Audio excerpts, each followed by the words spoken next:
Hey y'all, how you doing today? Out for another walk today, thinking about some different things about small groups, continuing our conversation about small groups. You may have seen some other posts about setting up for success, setting up individual independent think time, setting up posts about, hey, how do I post schedules and show which students are in which group up on the walls. But today I want to talk specifically about transitions in small groups to help us kind of have that seamless transition piece and make sure that the class runs as smoothly as possible as we can. So these are just some tips and tricks that I've picked up from other teachers and educators, things that I've found tend to work, and they are repeatable, fairly easily repeatable as we are in classrooms. So again, in terms of transitions, one of the easiest transitions, kind of the piece we can look at is saying, let's give a visual timer. And let's say I've got a few different rotations of 15 minutes. I can put a visual timer of 15 minutes up on the board. And that visual timer does a countdown for students to see how much time they have left, for any adult in the room to see how much time they have left, so that everyone's on the same page and kind of showing that idea. So with those visual timers, again, a countdown of minutes, 15 minutes, 14 minutes, 13 minutes, looking down, there's a lot of different timers you can do. One small recommendation I would have is lean away from timers that do show numbers of seconds left.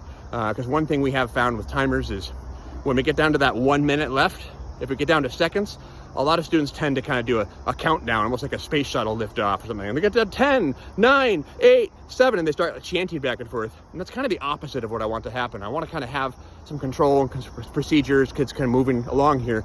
And that countdown kind of distracts from that. So if you're using a timer, think about a minute by minute timer with that piece. And then also, if we're using that timer, stay honest to it.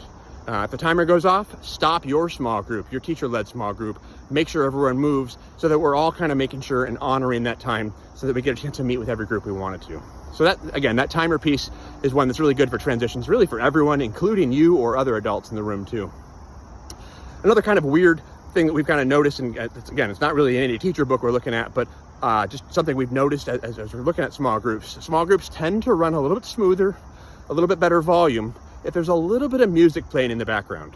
Now, music that's gonna typically be good is music without words, music that kind of like maybe like an instrumental type thing, but just kind of a just consistent sound in the background.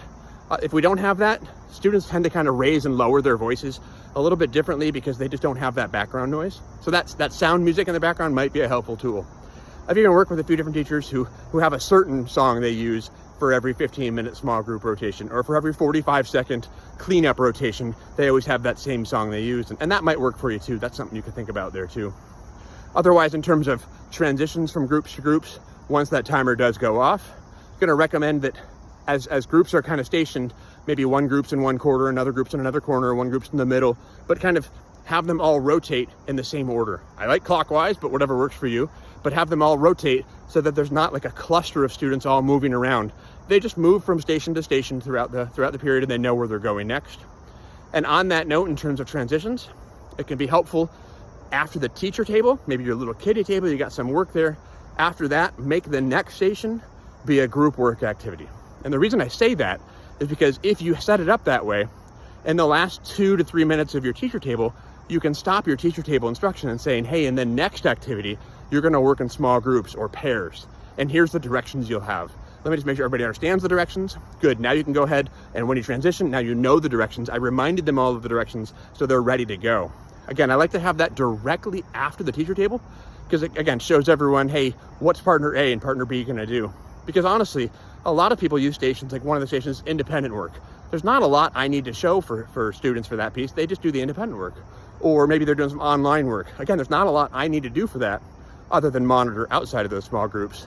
But the one that tends to trip people up is that group work activity.